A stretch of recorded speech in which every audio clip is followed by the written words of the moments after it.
How did you trick your entire high school? I was the quiet kid in high school. Not bullied, not popular, just the kind of person who could disappear into a crowd without anyone noticing. By junior year, I was sick of being invisible. I didn't want to be prom king or the guy everyone admired. I just wanted to prove I existed. So as a joke, I decided to run for class president. It was a tradition that the popular kids won. Every year, someone with a perfect smile, varsity jacket, and a campaign manager would dominate the ballot. I figured I had zero chance, so why not have some fun with it? I started with a few posters, nothing serious, just handwritten signs that said things like chocolate milk fountains in every hallway, mandatory nap time after lunch, school uniforms outlawed unless they're superhero capes. I fully expected them to be torn down or ignored, but people started noticing. I'd get random nods in the hall. Someone slipped a Jacob for President chant into the lunchroom one day. Kids I didn't even know would come up to me and say, "Hey, are you really gonna install vending machines in the bathrooms?" At first, I laughed it off, but then Blake, the actual frontrunner and poster boy of the student council, took notice. During one of his campaign speeches in the gym, he threw shade. "Jacob can't even talk to girls. How's he going to talk to the principal?" People booed. That's when it got real. I leaned in, hard. I started wearing a suit to school every day. Okay, not a real suit.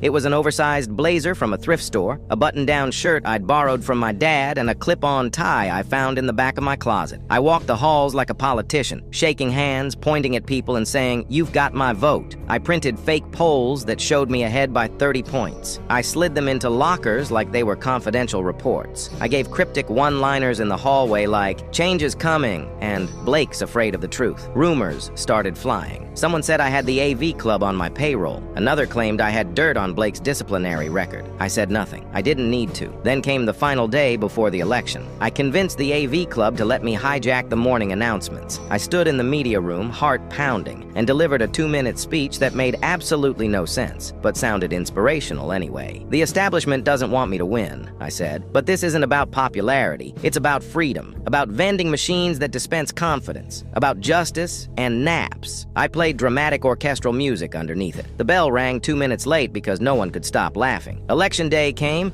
and I walked in like a man on a mission. People high-fived me. Even a few teachers gave me a thumbs up. Then came the results. I won, by a landslide. I didn't just beat Blake, I destroyed him. He looked like someone had canceled summer break. But here's the kicker. The next day, the principal called me into his office. "Jacob," he said, "this is awkward, but there's a GPA requirement for holding office. You need at least a 3.0. I had a 2.8. Blake became president by default, but everyone knew who really won. For the rest of high school, I was Mr. President. The nickname stuck. It was in the yearbook. Teachers used it. Even during graduation, someone yelled it when I walked the stage. Blake got the title, but I got the legacy.